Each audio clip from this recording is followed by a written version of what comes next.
Darlene was a leader in moving Agilent into the life sciences business. And it was through her leadership and the development of the strong relationship with chemical analysis group that we did a joint program which resulted in our DNA arrays, which is truly driving the direction of over $1 billion business.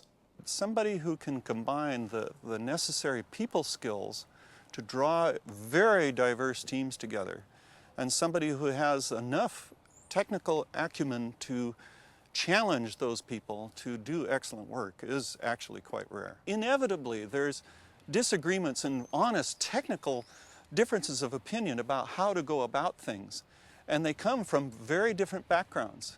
And Darlene is able to take those different backgrounds and show where the commonalities are so that people can then work together even though they don't necessarily understand each other's language.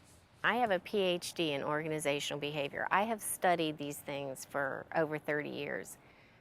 It yet eludes me how she does it. There's something incredibly calming about her as a spirit that just has everybody relax around change.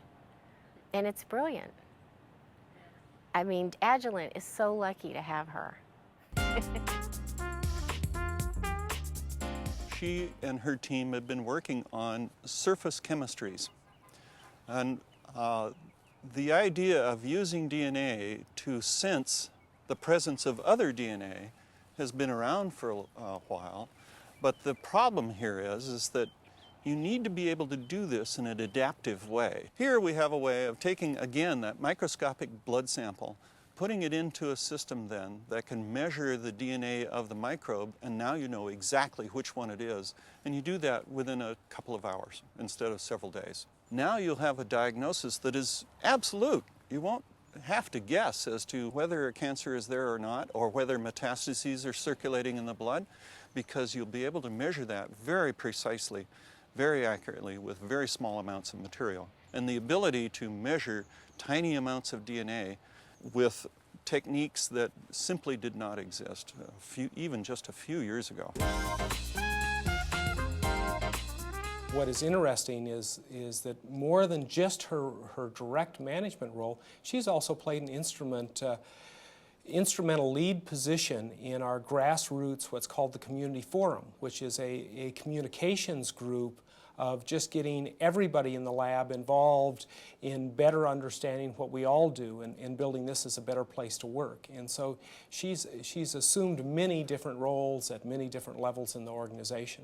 She brought a style of collaboration, a style of a value of respecting people across the hierarchy regardless of their position in the hierarchy. She brought an ability to multitask without hysteria and without an entourage to handle her, which I think is very much related to the working mother experience, which she is a working mom. So she was kind of the answer to that huge dilemma of, you know, how do I be me and still succeed? Watching how she works changed how I viewed how people most effectively work with each other. And so here's a case where the mentor becomes the mentored. Together we were able to pull off some remarkable stuff, and I have to say that it was a joy working with her. It really was. The few things that I miss in retirement is working with Darlene and her team, I have to say. As a part of my management team, she is just a key person. Frequently, she's the one who comes up with that one input, that one different perspective, different way of looking at a problem that really moves the whole group to view a problem completely differently and leads to a solution that we otherwise were not on a track to find. The only problem is there's only one. There's only one Darlene. That's the only problem with Darlene.